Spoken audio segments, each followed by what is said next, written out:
Greetings, nerds and fellow Trekkers. This is Will Polk, host of Cine Nerd Presents Blur Trek and co-host and producer of the Cine Nerd podcast with our host, Sarah Belmont.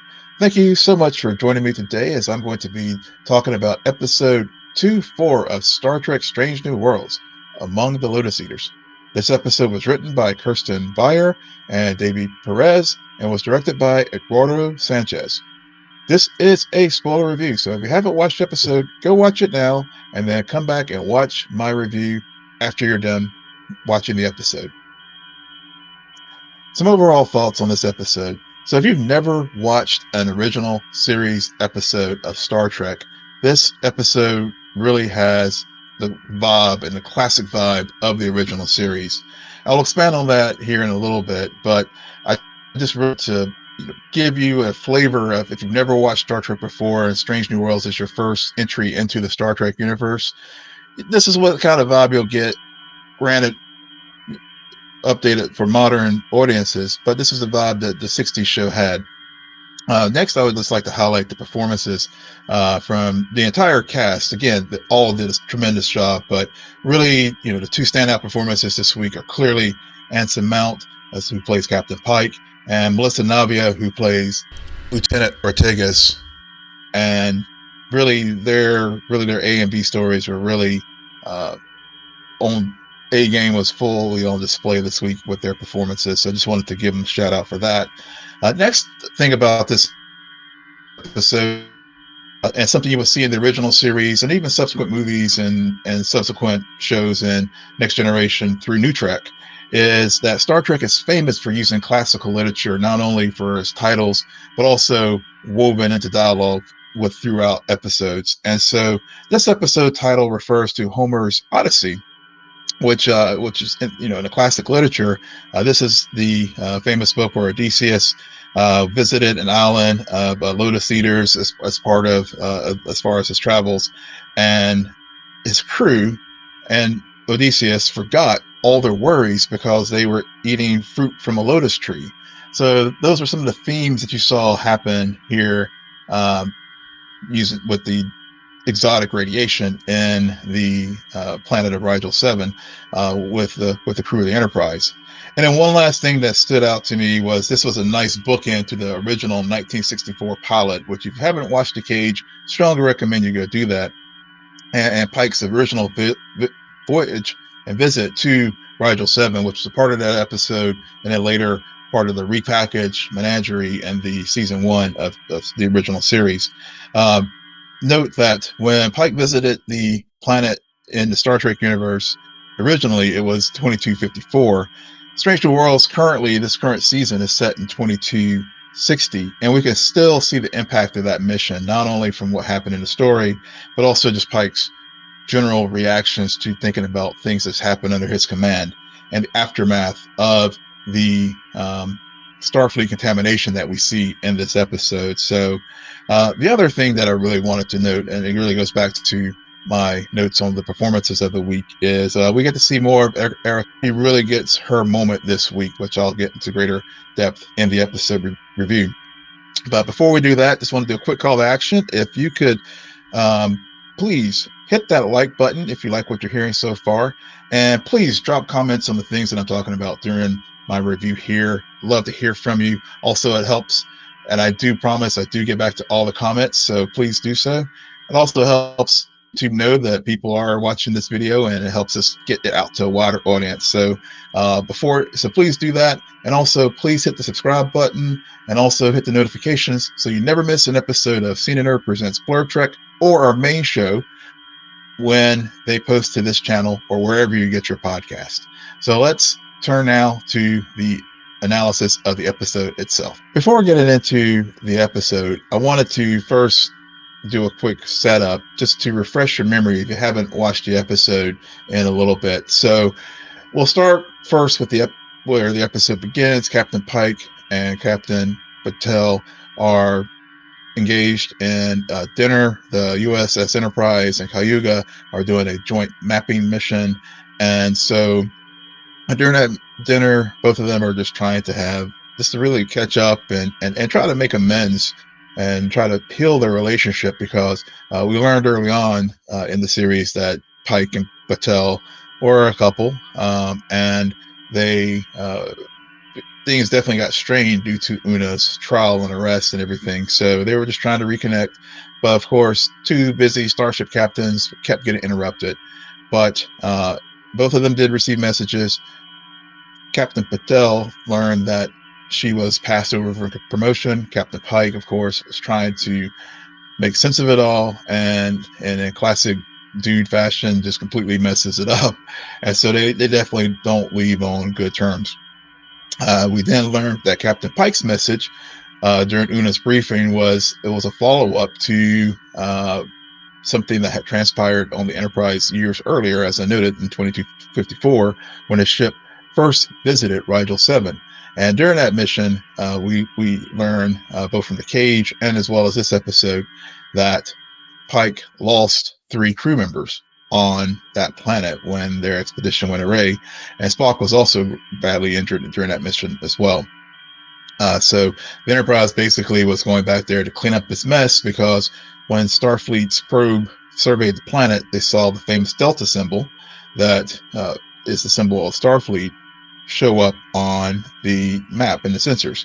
So Pike, Lon, Dr. Mbenga, and Lieutenant Ortega was very hopeful to join them on the landing party, but unfortunately Captain Pike was like, given the nature, the radiation, and the turbulence in the side of space, he needed his best pilot back on the Enterprise.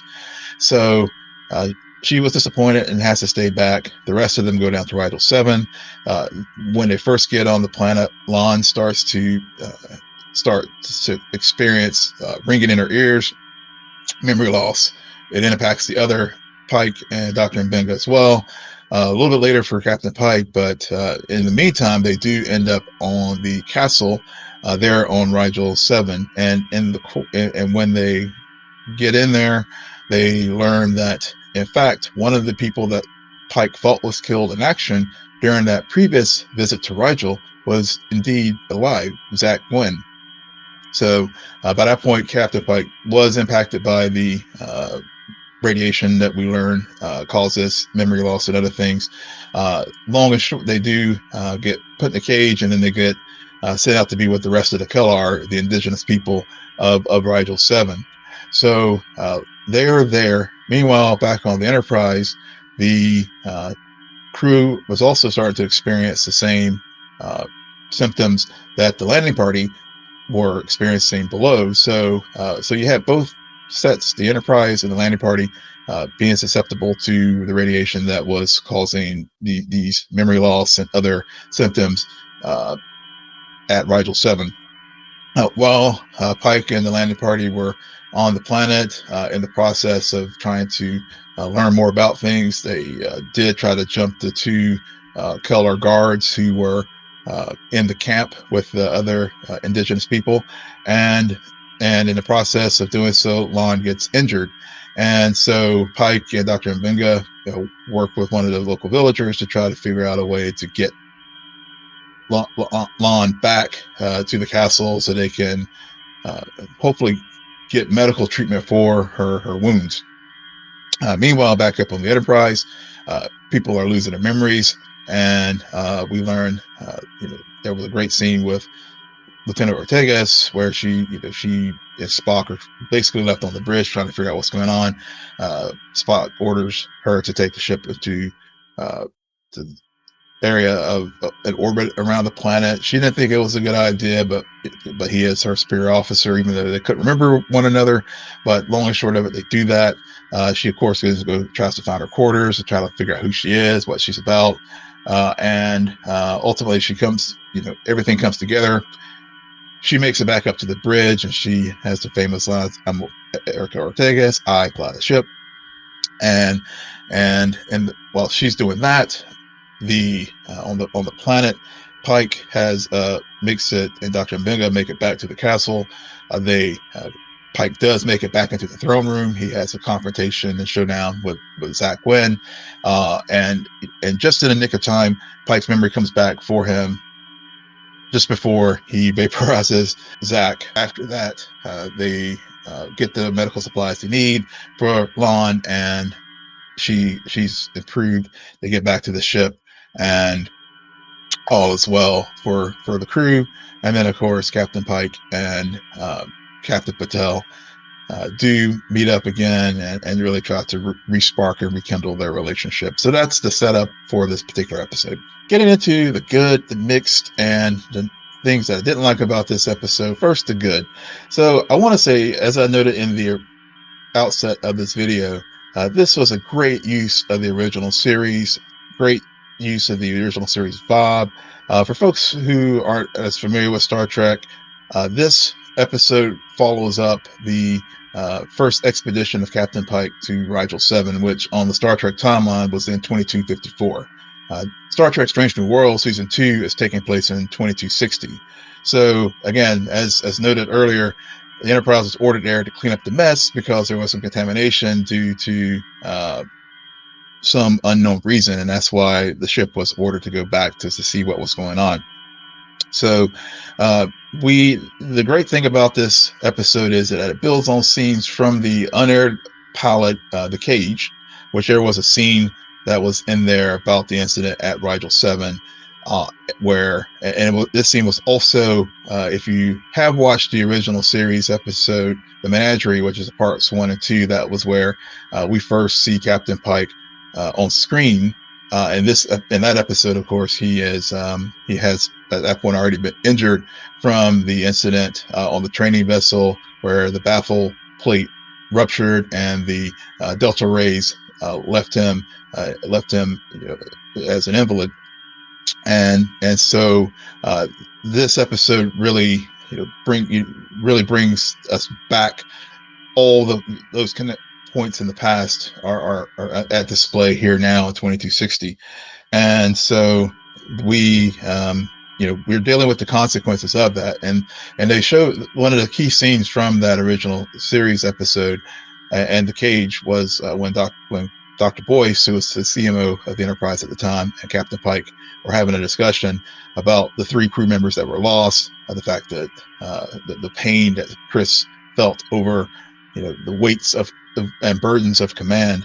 This episode really brought those things back again, and even though yes, it is a trope and it is something that was happening in the past, this episode builds on an event and fleshes out a throwaway line where in that original episode he lost 3 men, including the yeoman. We learned that yeoman that was supposedly killed in action was indeed still alive, and Zach Wynn, and the consequences of now Zach contaminating the Kellar on Rigel 7, that all came into play here in this episode. So that was the great thing, that it also fleshes out, from another line of dialogue, and also just the fact that Spock was limping during the episode of The Cage. We learned as Spock almost died, I think in the original series episode, and also in this episode. And so again, this furthers deepen the lore of Star Trek by fleshing out and revisiting a planet that the Enterprise went to 2 years before. There's also themes of the episode The Paradise Syndrome, which was another original series episode from season 3 where Captain Kirk lost his memory due to an incident that that happened to him on a planet. But like our crew here in Stranger Worlds, even in that original series episode, Kirk still was able to retain the innate things about himself and his basic character, and we saw that here in this episode as far as the characters here on the Enterprise. Even though they're all losing their memories, basic functions and things that they know how to do, like pilot a starship, or Chapel understanding medicine, or Mbenga knowing that he was a doctor or medicine person of sorts, even though he lost his memory, and helping Lon. Captain Pike just having that empathy and that deep caring of people. Even he knew, even though he couldn't remember who Lon's name was, he remembered that it was someone he cared about. So all those things were on play here in this episode as well. Another classic episode, the Cloud Miners, was also referenced in this episode here with the caste system that we see on Rigel 7, and so it was very similar to that, where you had here on Rigel 7, you had one set of the population able to live in the protected castle and not impacted by the crazy radiation that was causing all this memory loss and other symptoms and the ringing of the ears and other things. Just like, and then the other people lived in the village. In an earlier episode from the original series, the Cloud Miners, it was a similar thing where you had people living in the clouds, and you had miners below who the two separate societies. The people on the top were, the elite and the intelligentsia, and they thought that the ones on the bottom who were mining were slow and not able to do things. But we just learned that there was an element there that was causing them to not be able to function. So, so again, a lot of original series vibes. Now, that being said, and especially since I've referenced it a bunch so far myself, I can hear many of you right now saying, okay, this just means that Strange New Worlds is derivative of the original series and just usual tropes that we see in Star Trek. And I agree with you on some part with that. Yes, there are some things there. But I also disagree in that this episode really builds on the source material and modernizes the story and fleshes out canonical points that we see along the Star Trek timeline. And also it fleshes out things that from a canonical point and events that happened in the past in a way that, for example, Star Trek Picard did very well, where you do use Easter eggs and you do use these other things that deep nerds like us who watch the show or people who are just coming to the show fresh.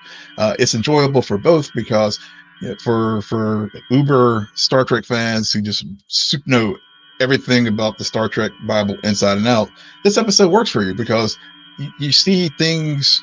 Like I said, it has the original series vibe, and you can appreciate this episode. It hits deeper for you because you're like, oh yeah, that happened this way, but I like the way they spun it and did it differently this time. And for new folks, it's like, oh yeah, this is a pretty cool show. So I think that's really one of the great things about Strange New Worlds and why it's working so very well. But also not to the same galaxy-ending consequences of the Wrath of Khan, but it also deals with a mistake that Pike made in his tenure as Captain Enterprise, very similar to the one that James Kirk did whenever he basically put Khan and his crew members of the Botany Bay in the SETI Alpha system in Space Seed, but then and of course learn 15 years later the consequences of that when this episode, where it's maybe not the same galactic import as the Wrath of Khan was, but in this sense, we do see the fallout from the contamination of Pike not going back and confirming that Zach was indeed killed in action. And so that was, we see the fallout of that with the contamination on Rigel VII. And if Captain Pike had confirmed or did that one last check to make sure everyone had been recovered and no one was left behind, then this planet's development may have changed in the sense that the caste system that was in play that we saw in this episode, maybe it would have started to develop out of that. So there's a lot of what ifs development. That was one of the other things I did like about this episode. The second really good thing that I like this episode is that Ortega's, after my second viewing, at first viewing, I was like, I think she really didn't get much to do here. I was worried that she was going to not, she's starting to fall into a one note of the sarcastic, wisecracky, give Spock a hard time person. But actually, on second viewing, I felt this was definitely a solid and building an episode for her because we know that she is a crack pilot. But the other thing is we learned that, whenever she was preparing for that away mission, it really told us something about her as far as how she prepares, how she plans. I mean, she had all the details down, even down to the hat, just little things like that, it showed the preparation and planning that she engages in. And I think in addition to her just innate skill as far as being an excellent pilot, I think she does that same kind of preparation and planning and shows the person that she is. So, yeah, not all character building has to be the cathartic or the deep, philosophical things and things that we've seen the last couple of weeks with Una and Lon.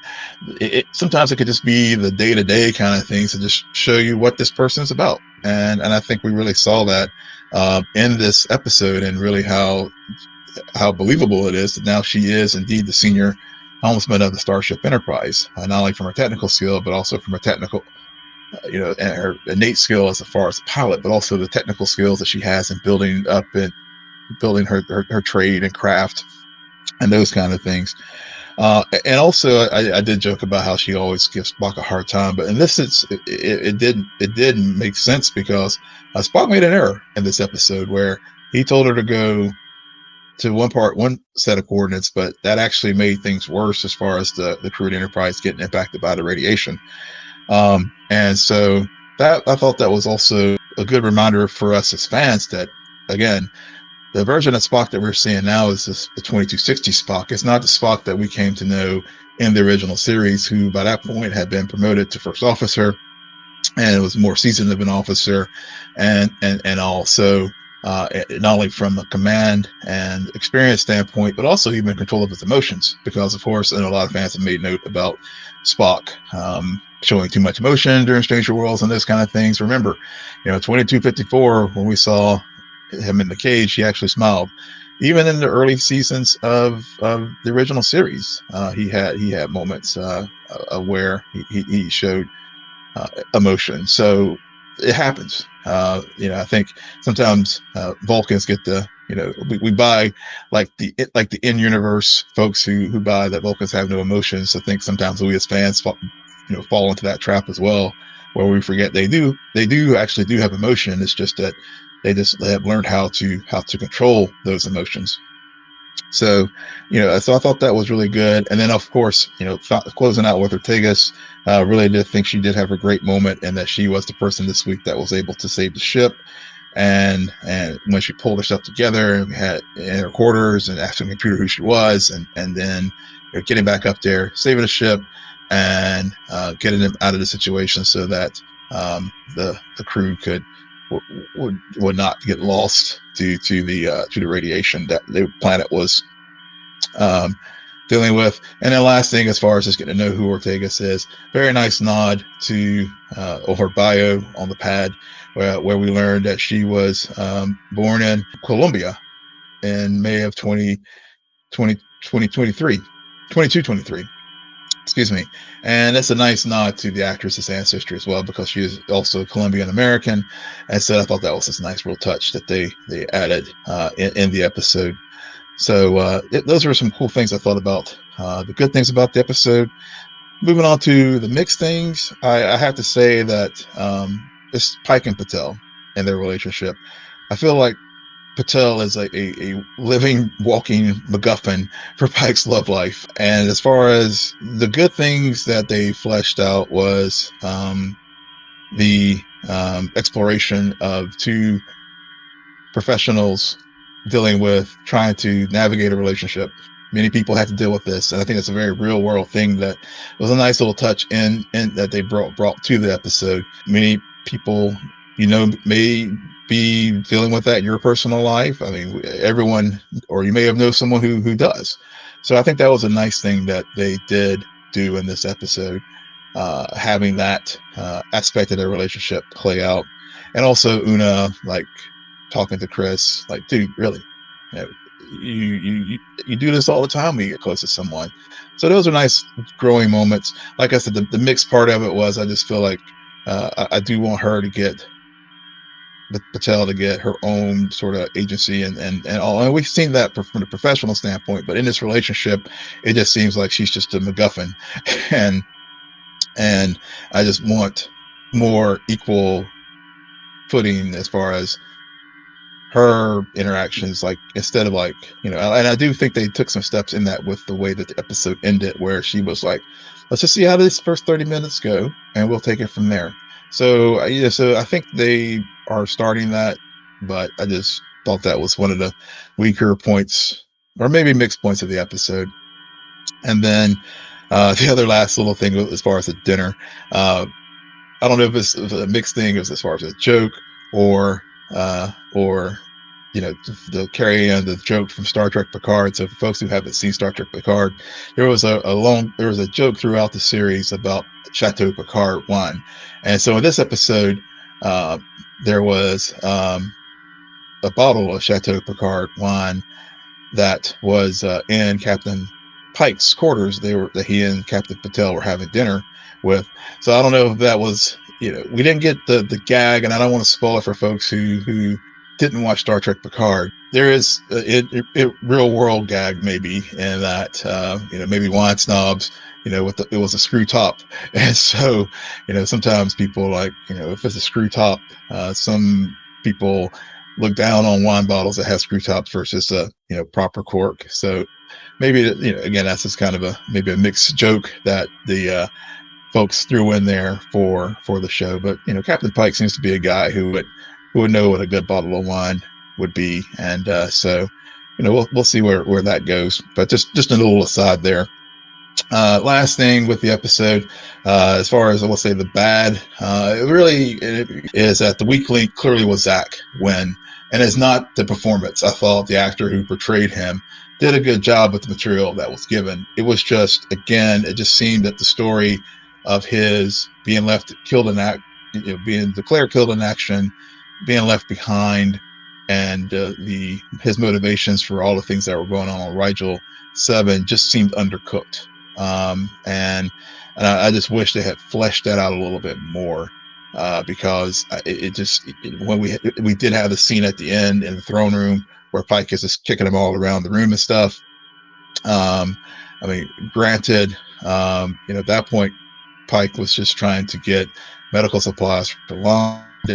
Memories weren't back all the way yet, but it just, I don't know, it just, given that Wynn had been in the castle and not impacted by the radiation anymore, it just seemed that he could have given a little bit more greater depth as far as the revenge factor. Again, like I said, it doesn't have to be like Khan from Wrath of Khan level, but there's ways they probably could have heightened the threat from Wynn in this episode. So that was sort of probably the weakest link for me in this episode. But I'd love to hear your thoughts on that. I mean, one of the things we always on Cine Nerd is we always like episodes with stakes, and I guess that's at the end of the day, that's really where it just sort of felt kind of like the stakes were gone, especially when just at the right moment Chris gets his memories back and he like doesn't pull the trigger.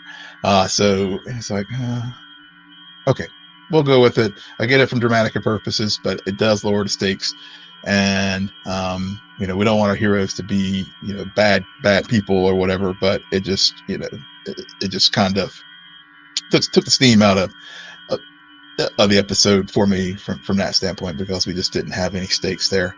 But love to hear your thoughts on what you thought as far as what I liked, what were some mixed things you had about the episode, and what things you didn't feel that worked so well for you in the episode. Leave a comment below, and like I said, I will definitely get back to you. So in closing, I thought this was another enjoyable episode of Star Trek Strange New Worlds. Definitely, as I noted before, had the great classic series vibe to it, and utilization of themes that we've seen in past Star Trek episodes, and really put on them. If I had to give a rating out of 5 badgies, I would say 3.5, 3.75 to 4 badgies on the scale. And I would love to hear your ranking in the comments below. So please drop a comment. And as I said, I always do get back to the comments. So please leave one for us. And with that, thank you so much for joining us on our latest episode of Cine Nerd Presents Blurred Trek. Follow our crew on Twitter at Cine Nerd and at SNN Blurred Trek. Friend us on Facebook. Follow us on Instagram and Threads at scene_n_nerd, and on our website at www.scenenerdpodcast.com. Our main show drops every Friday, and be sure to follow, rate, and comment on Apple Podcasts and Spotify. Subscribe to our YouTube channel, and be sure to follow us, and you can find us wherever you get your podcasts. Live long and prosper.